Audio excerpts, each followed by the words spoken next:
ایک شفیق باپ کے پایا اور انتہائی جو ضبط زندگی میں اپنانا، اس پہ زور دینا،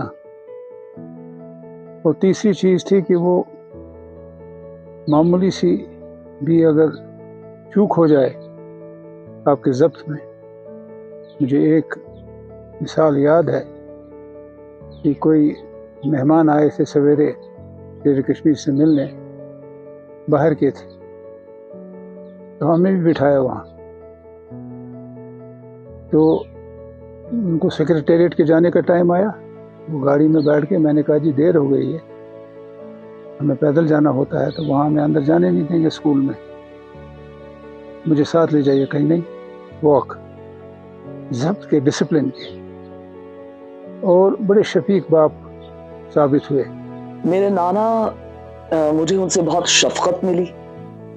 جب ان کا انتقال ہوا میں 10 سال کی تھی، اور ان 10 سالوں میں مجھے موقع ملا ان کے بہت قریب رہنے کا. میں اپنے والدین کی اکلوتی اولاد ہوں، تو مجھے نانا اور نانی سے بہت شفقت ملی، اور میں نے ان کے ساتھ بہت وقت گزارا.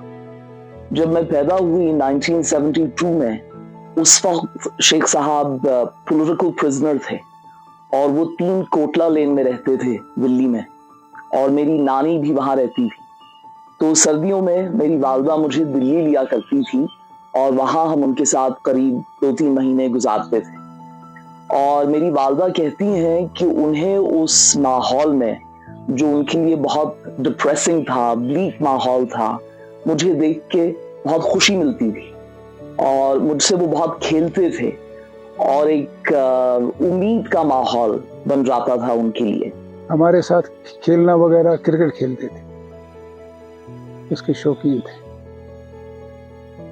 جب غصہ آتا تھا تو جتنے بھی گھر میں ہوتے تھے نوکر چاکر، وہ گھر سے باہر ہی چلے جاتے تھے جب تک ان کا غصہ کم نہ ہو جاتا یا ختم نہ ہو جاتا. لیکن شفیق باپ کے میں انہوں نے کوئی کسر نہیں رکھی. ان کا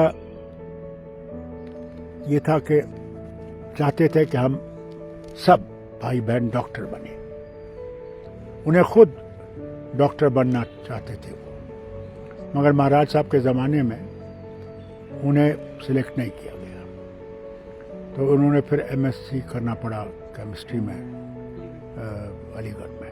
میں بھی گیا، میرا بھائی طارق مصطفیٰ بھی گیا، اور بہن نے چھوٹی عمر میں اس کی شادی ہو گئی تھی خالدہ جی کی، تو وہ تو نہیں کر سکی. ہم ہی 2 بھائی جو ہے وہ ڈاکٹر بنے. طارق نہیں بنا، طارق نے لاء کی طرف کوشش کی. تعلیم کے لحاظ سے انہوں نے ہم میں سے، ہم 5 3 بھائی 2 بہنیں تھیں، کوئی کسر نہیں رکھی.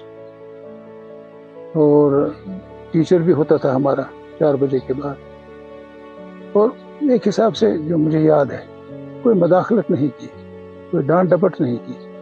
ہم تھے سیدھے سادے، سر نیچے کر کے ہم اسکول جاتے تھے، سر نیچے کر کے اسکول سے واپس آتے تھے. مجھے یاد ہے نانا ایک ڈسپلنیرین تھے، تو ہم سب بچوں کو، میرے ماموں کے بچے، میری خالہ کے بچے، ہمیں یہ یقین تھا کہ نانا سختی نہیں کریں گے، لیکن ہم انٹیمیڈیٹڈ رہتے تھے ہمیشہ. تو ان کے سامنے ہمیشہ طریقے سے ہم بیہیو کرتے تھے. مجھے یاد ہے ان سے میں نے سیکھی نماز پڑھنی، اور نانا نے مجھے کتاب دی تھی جب میں 7 سال کی تھی، ہمارے پیغمبر پہ اور مکہ اور مدینہ پہ. تو وہ کتاب ایک پکٹوریل تھی، اور میں بڑے شوق سے روزانہ تصویریں دیکھتی تھی. مجھے یاد ہے جب بھی مجھے انسٹرکشن کی ضرورت تھی انگریزی میں، تو میں نانا کے پاس جایا کرتی تھی.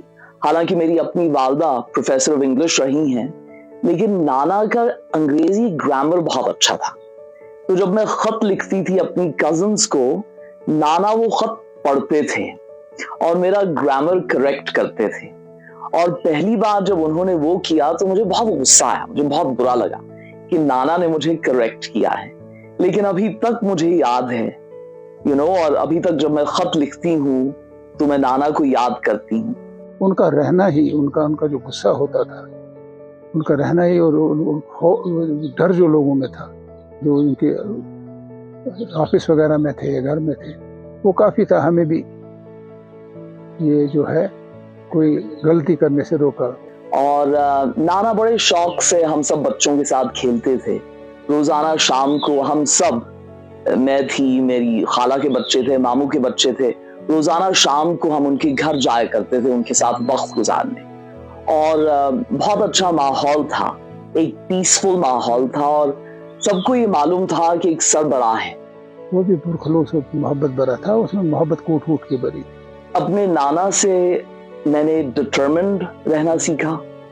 اپنے نانا سے میں نے سیکھا کہ انسان کو یقین کبھی نہیں کھونا چاہیے، چاہے انسان کی زندگی میں جتنی بھی سختیاں آئیں، جتنے بھی چیلنجز آئیں، لیکن ایک ڈٹرمنیشن رہنی چاہیے اور خدا میں یقین ہمیشہ رہنا چاہیے.